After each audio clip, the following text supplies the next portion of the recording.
नमः शिवाय। दोस्तों, कर्क राशि वाले जातकों का इस चैनल पे स्वागत है। इस वीडियो में हम आपको बताने जा रहे हैं कर्क राशि वाले जातकों के लिए साल 2023 में 15 मार्च से लेकर 31 मार्च तक का समय किस प्रकार जाने वाला है। मार्च महीने की इन 16 दिनों की समयावधि में ग्रहों की चाल के आधार पर किस प्रकार की स्थितियों का निर्माण कर्क राशि वाले जातकों के जीवन में होने वाला है, किन किन क्षेत्रों में आपको बड़ी उपलब्धि या बड़ी खुशखबरी देखने के लिए मिल सकती है और कहां पर आपको सावधानी बनाकर चलने की आवश्यकता रहने वाली है, इस वीडियो में हम आपको जानकारी देने वाले हैं।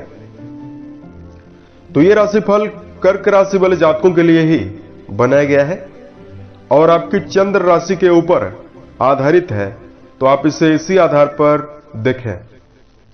यदि आपके पास चंद्र राशि ना हो तो आप इसे अपनी नाम राशि के अनुसार भी सुन सकते हैं। इस राशिफल के दौरान कर्क राशि वाले जातकों के जीवन से जुड़े हुए हर पहलू के बारे में हम आपको सटीक जानकारी देने वाले हैं। जैसे कर्क राशि का कैरियर और व्यापारिक जीवन कैसा रहेगा, आर्थिक जीवन, पारिवारिक जीवन, प्रेम संबंध, स्वास्थ्य, एजुकेशन लाइफ और कर्क राशि वाले जातकों के लिए कुछ खास और धार्मिक उपाय के दौरान वर्तमान समय में परेशान कर्क राशि वाले जातकों के लिए दो खास सलाह के बारे में जानकारी देंगे, जिसको यदि आप जीवन में आत्मसात करते हैं, अनुसरण करते हैं, तो आपको बड़ी उपलब्धि देखने के लिए जीवन में मिलने वाली है। तो राशिफल को हम आरंभ करें उससे पहले हम आपको जानकारी दे रहे हैं कि इन 16 दिनों की समयावधि में आपके राशि के ऊपर ग्रह स्थितियां किस प्रकार की बनी हुई रहने वाली है। तो कर्क राशि के जातकों, आपके राशि के दशम भाव यानी कर्म भाव पर राहु और शुक्र की युति इन 16 दिनों में बनी रहेगी। केतुदेव आपके राशि के सुख भाव पर गोचर कर देंगे। शनिदेव आपके राशि के अष्टम भाव यानी आयु भाव पर गोचरी स्थितियों में रहने वाले हैं। देवगुरु बृहस्पति मार्च के महीने में 15 से लेकर 31 मार्च तक की समयावधि में आपके राशि के नवम भाव पर स्वराशिगत होकर गोचरी स्थितियों में रहने वाले हैं। वही सूर्य बुध का बुधादित्य नामक राजयोग आपके राशि के नवम भाव में ही बन रहा है। उसके साथ साथ इन 16 दिनों की समयावधि में आपके राशि के द्वादश भाव पर मंगल गोचरी अवस्था में रहने वाले हैं। तो इस प्रकार की ग्रह स्थितियां कर्क राशि वाले जातकों की राशि के ऊपर निर्मित रहने वाली है। तब आइए हम आपको बताते हैं कि आपके लिए किस प्रकार की संभावना इन 16 दिनों में देखने के लिए मिल सकती है। तो सबसे पहले आपको जानकारी दे रहे हैं कि कर्म क्षेत्र और व्यावसायिक जीवन के मामले में यह समय आपके लिए कैसा रहेगा। देखिए, आपके कर्म भाव पर राहु और शुक्र की युति इस समयावधि में बनी रहेगी और आपके राशि के कर्म भाव के स्वामी मंगल देव राशि के व्यय भाव पर गोचर कर रहे हैं। तो देखिए, कर्क राशि के जातकों को कर्म क्षेत्र के मामले में संभल कर चलने की आवश्यकता रहने वाली है। अष्टम भाव पर शनि मौजूद होकर अपनी तीसरी दृष्टि से आपके राशि के कर्म भाव को देख रहे हैं, तो यहां पर कर्क राशि के जातकों को सकारात्मक क्षेत्रों में एकाग्रता बनाकर, निरंतरता बनाकर कर्म क्षेत्र में चलने की आवश्यकता रहने वाली है। कर्क राशि के जातकों को अपने वाणी और आवेग पर नियंत्रण बनाकर चलने की आवश्यकता रहने वाली है। यदि आप व्यापारिक जीवन में जुड़े हुए हैं तो व्यापारिक मुनाफा होने की प्रबल संभावना बनने वाली है। नौकरी पेशा जातकों को वर्क प्लेस पर समन्वय बनाकर चलने की आवश्यकता रहने वाली है। धन को लेकर अगर जानकारी दिया जाए, देखिए, आपके राशि के धन भाव के स्वामी बनते हैं सूर्यदेव, जो राशि के नवम भाव पर बुध और गुरुदेव बृहस्पति के साथ गोचरी स्थितियों में रहने वाले हैं। देखिए, धन के मामले में स्थिति आपके लिए बहुत ही सुखद बन रही है। धन भाव पर कई शुभ ग्रहों का प्रभाव लगातार बन रहा है, जिसकी वजह से कर्क राशि वाले जातकों के जीवन में आमदनी में किसी प्रकार की कमी देखने के लिए नहीं मिलने वाली है। पूर्व की समयावधि से यदि आप कहीं पर निवेश किए हुए हैं, उसके परिणाम का इंतजार कर रहे हैं, उससे आपको बेहतर लाभ देखने के लिए मिलने वाला है। इस समयावधि में कर्क राशि के जातकों के लिए चूंकि आपके राशि के लाभ भाव के स्वामी कर्म भाव पर गोचर कर रहे हैं, तो यहां पर व्यापारिक स्थितियों से भी आप पर्याप्त धनार्जन करने में सफल रहने वाले हैं। उसके साथ साथ कर्क राशि वाले जातकों के लिए पारिवारिक जीवन के दृष्टिकोण से यदि आपको जानकारी दिया जाए,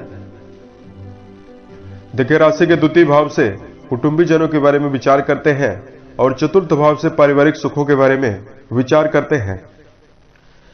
अष्टम भाव पर शनि की मौजूद स्थितियां पारिवारिक जीवन में आपको उथल पुथल और परेशानियां देने के लिए समर्थ रहने वाली है। इसमें कर्क राशि वाले जातकों के ऊपर व्यर्थ की जिम्मेदारी परिवार से जुड़ी हुई बनी रहेगी और कुछ अवांछनीय तनाव को लेकर, पारिवारिक तनाव को लेकर आप मन में व्यथित भी हो सकते हैं। तो यहां पर कर्क राशि के जातकों को संभल कर चलने की आवश्यकता रहने वाली है। पारिवारिक जीवन के मामले में आपको काफी सचेत होकर चलना चाहिए। कर्क राशि के लिए शिक्षा के दृष्टिकोण से यदि आपको जानकारी दिया जाए, देखिए मंगल की स्थिति आपके राशि के द्वादश भाव पर यानी व्यय भाव पर बनी हुई है, इसलिए परीक्षा प्रतियोगिता की तैयारी कर रहे जातकों के लिए यह विद्यार्थी जीवन में जो जातक जुड़कर चल रहे हैं, क्योंकि मंगल आपके राशि के शिक्षा भाव के स्वामी होकर व्यय भाव पर जा रहे हैं, तो नकारात्मकता से आपको ज्यादा से ज्यादा बचने की आवश्यकता रहने वाली है। जीवन में यदि आप विद्यार्थी जीवन में हैं तो सकारात्मक क्षेत्रों में, सकारात्मक माहौल में अपने आप को ज्यादा रखकर आपको चलना चाहिए, अन्यथा व्यर्थ का व्यवधान आपके जीवन में आने वाला है। इस समयावधि में अगर आपके राशि के लिए प्रेम और वैवाहिक जीवन के दृष्टिकोण से जानकारी दिया जाए, प्रेम संबंध के मामले में यह समय आपके लिए मिला जुला रहने वाला है। देवगुरु बृहस्पति आपके नवम भाव पर मौजूद होकर शुभ स्थितियों में पंचम भाव पर प्रभाव डाल रहे हैं, जिसकी वजह से किसी गहरी फ्रेंडशिप में है तो घूमने फिरने की योजना बनाई जा सकती है। हालांकि प्रेम संबंध में जो जातक जुड़कर चल रहे हैं और वैवाहिक जीवन में यदि आप बदलना चाहते हैं तो आपको काफी संभल कर चलना चाहिए और सोच विचार कर ही आगे बढ़ने की आवश्यकता रहने वाली है। वैवाहिक जीवन के दृष्टिकोण से यदि आपको जानकारी दिया जाए तो कर्क राशि के जातकों राशि के सप्तम भाव के स्वामी शनिदेव राशि के अष्टम भाव पर मूल त्रिकोणस्थ होकर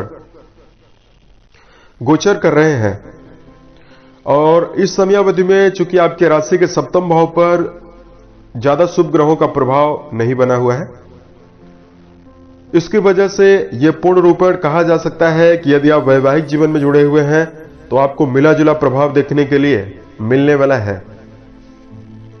छोटी मोटी बातों को लेकर व्यर्थ की झगड़े की स्थिति निर्मित हो सकती है। अपने स्पाउस के सेहत को लेकर भी आपको समस्या निर्मित हो सकती है। यानी वैवाहिक जीवन में आपको उतार चढ़ाव कर्क राशि वाले जातकों को देखने के लिए मिल सकता है। तो यहां पर कर्क राशि के जातकों को संभल कर वैवाहिक जीवन में चलना चाहिए। जीवन साथी की सेहत का आपको भरपूर ध्यान रखकर चलने की आवश्यकता रहनी होगी। छोटी मोटी बातों को लेकर आपको जीवन में उतावलापन अपने मन में लाने से बचने की आवश्यकता रहने वाली है। उसके साथ साथ यदि आपके राशि के लिए स्वास्थ्य के दृष्टिकोण से जानकारी दिया जाए, राशि के छठवें भाव से रोग, ऋण और शत्रु पक्ष का विचार किया जाता है। शनिदेव उदित स्थितियों में अष्टम भाव पर गोचर कर रहे हैं और आपके राशि के छठे भाव के स्वामी देवगुरु बृहस्पति राशि के नवम भाव पर मूल त्रिकोणस्थ होकर गोचर कर रहे हैं। अष्टम भाव पर शनि की मौजूदगी आपके लिए सेहत के मामले में काफी अलर्ट होने की सलाह दे रही है। कर्क राशि के जातकों को खान पान की आदत पर ध्यान रखकर चलने की आवश्यकता रहने वाली है, अन्यथा आपको पेट जनित समस्या परेशान कर सकती है। उसके साथ साथ हड्डियों में समस्या आपको देखने के लिए मिल सकती है। 12वें भाव पर मंगल की स्थिति बनी है जिसकी वजह से कोई भी वाहन यदि आप चला रहे हैं, संभल कर इन 16 दिनों में आपको चलाना चाहिए। कर्क राशि के जातकों को योगाभ्यास करना, नियमित व्यायाम करना, मेडिटेशन करना काफी ज्यादा बेहतर रहने वाला है। अब इस समयावधि में यदि आपके राशि के लिए धार्मिक उपाय की जानकारी दिया जाए, धार्मिक उपाय को बताने से पूर्व कर्क राशि वाले जातकों को 2 खास सलाह के बारे में जानकारी दे रहे हैं, जिसका यदि आप जीवन में अनुसरण करके चलते हैं तो यह समय आपके लिए बेहतर रहने वाला है। सबसे पहली सावधानी, भावना के वशीभूत होकर कर्क राशि के जातकों को इस समय अंतराल में कोई बड़ा परिवर्तन करने से बचने की आवश्यकता रहने वाली है, या कोई बड़ा वचन यदि आप देने जा रहे हैं तो बचने की आवश्यकता रहने वाली है। दूसरा, कर्क राशि के जातकों को जीवन में अनुकूलता और बेहतर प्रभाव को अर्जित करने के लिए समय प्रबंधन का जीवन में ध्यान रखकर चलना होगा। व्यर्थ की बातों में उलझने से भी आपको बचने की आवश्यकता रहने वाली है, क्योंकि शनि आपके अष्टम भाव पर मौजूद होकर अपनी सप्तम दृष्टि से आपके वाणी भाव को देख रहे हैं और यह स्थिति आपके लिए बेहतर नहीं है। इसलिए नपे तुले शब्दों का आपको जीवन में प्रयोग करके चलने की आवश्यकता रहने वाली है। धार्मिक उपाय की जानकारी दिया जाए, रोजाना हनुमान चालीसा का पाठ करना बेहतर रहने वाला है। मंगलवार के दिन हनुमान मंदिर में जाकर मीठे प्रसाद का भोग लगाएं, सुंदरकांड का पाठ करें और यदि आप हनुमान जी को सिंदूर अर्पित करते हैं तो स्थिति आपके लिए काफी अनुकूल और बेहतर रहने वाली है। उसके साथ साथ यदि कर्क राशि के जातक बेजुबान जानवरों के प्रति दया का भाव रखते हैं, यथा उचित जैसे गौशाले में चारे का प्रबंध करते हैं, गुड़, दलिया, इन सभी चीजों का यदि आप प्रबंध करते हैं तो स्थिति आपके लिए काफी सकारात्मक बनेगी। उम्मीद है यह जानकारी कर्क राशि के जातकों को बेहतर लगी। साल 2023 के सभी महीने आपके जीवन में बेहतर स्थितियों का निर्माण करें, इसी कामनाओं के साथ मैं अपने वाणी को विराम देता हूं। ओम नमः शिवाय।